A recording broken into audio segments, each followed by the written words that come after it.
Hello everyone, welcome to Bhumi's easy cooking. આજે હું આપને બતાવીશ પાલકની ભાજી બનાવવા માટેની રીત। આ સિઝનમાં તમે ભાજી તો અનેકવાર બનાવતા હશો, પણ શું તમે પણ આ રીતે બનાવો છો તે મને કમેન્ટ બોક્સમાં અચૂકથી જણાવજો। એકદમ હેલ્ધી અને ટેસ્ટી એવી આ પાલકની ભાજી સરળતાથી કઈ રીતે બને તેના માટે વિડીયોને છેલ્લે સુધી અચૂક જોજો। પાલકની ભાજી બનાવવા માટે સૌપ્રથમ પાલક લઈ તેના પાછળના જે દાંડલિયા છે તે કાઢી દીધેલા છે અને તેને આ રીતે ઝીણી સમારી દીધેલી છે। ત્યારબાદ તેને પાણીથી સારી રીતે ધોઈ લો। હવે તેમાં નાખવા માટે મેં અહીં 2 જેટલા મીડિયમ સાઇઝના ટમેટાને સુધારી લીધેલા છે। 3 થી 4 કળી જેટલા લસણને આ રીતે ઝીણું સુધારી દીધેલું છે। હવે તેના વઘાર માટે એક પેનની અંદર તેલ ગરમ કરવા માટે મૂકો।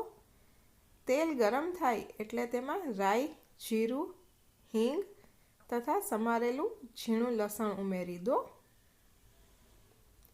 આ રીતે લસણ ઉમેરો, ત્યારબાદ તેને સાતળી લો જેથી તેનો ટેસ્ટ ખૂબ જ સરસ આવશે। ત્યારબાદ તેમાં ઝીણા સમારેલા ટમેટાં ઉમેરી તેને ઢાંકીને 1 મિનિટ માટે રહેવા દો। હવે તેમાં બધા મસાલા ઉમેરીએ। હળદર, ચટણી, ધાણા જીરું તથા સ્વાદ પ્રમાણે મીઠું ઉમેરવાનું છે। હવે આ બધું એકદમ સારી રીતે મિક્સ કરી દો। બધા મસાલા સારી રીતે મિક્સ થઈ જાય એટલે તેને ઢાંકીને 2 થી 3 મિનિટ સુધી કૂક થવા દો। ગેસની આંચ ધીમી રાખવી। આ રીતે 2 થી 3 મિનિટ સુધી કૂક થશે પછી ફરી પાછું તેને એક વખત હલાવી દો અને ફરી પાછું તેને ઢાંકીને કૂક થવા દો।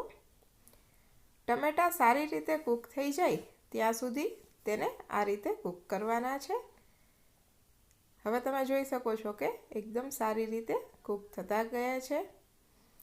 તો તેની અંદર જે ધોયેલી પાલક છે તે ઉમેરી દો અને તેને મિક્સ કરી દો। આ રીતે મિક્સ થઈ જાય એટલે ફરી પાછું ઢાંકીને તેને 2 થી 3 મિનિટ સુધી કૂક થવા દો। તો આ રીતે તેને કૂક કરવાની છે। તમે જોઈ શકો છો કે ધીમે ધીમે તેમાંથી થોડું પાણી છૂટું પડતું જાય છે। તો આ રીતે હલાવી લો।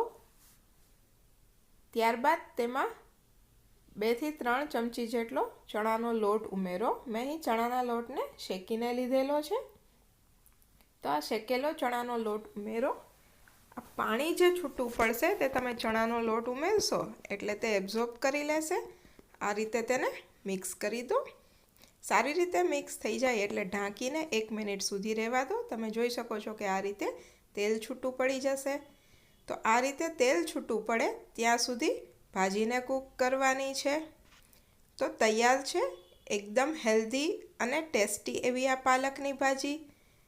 શું તમે પણ આ રીતે બનાવો છો? મને કમેન્ટ બોક્સમાં અચૂકથી જણાવજો। આ વિડીયોને લાઈક કરજો, તમારા ફ્રેન્ડ્સ, ફેમિલી મેમ્બર્સ અને રિલેટિવ્સ સાથે શેર કરજો અને ભૂમિઝ ઇઝી કુકિંગ ચેનલને સબસ્ક્રાઈબ કરજો। Thank you for watching my video. ફરી મળીશું નવા એક વિડીયો સાથે। એન્જોય।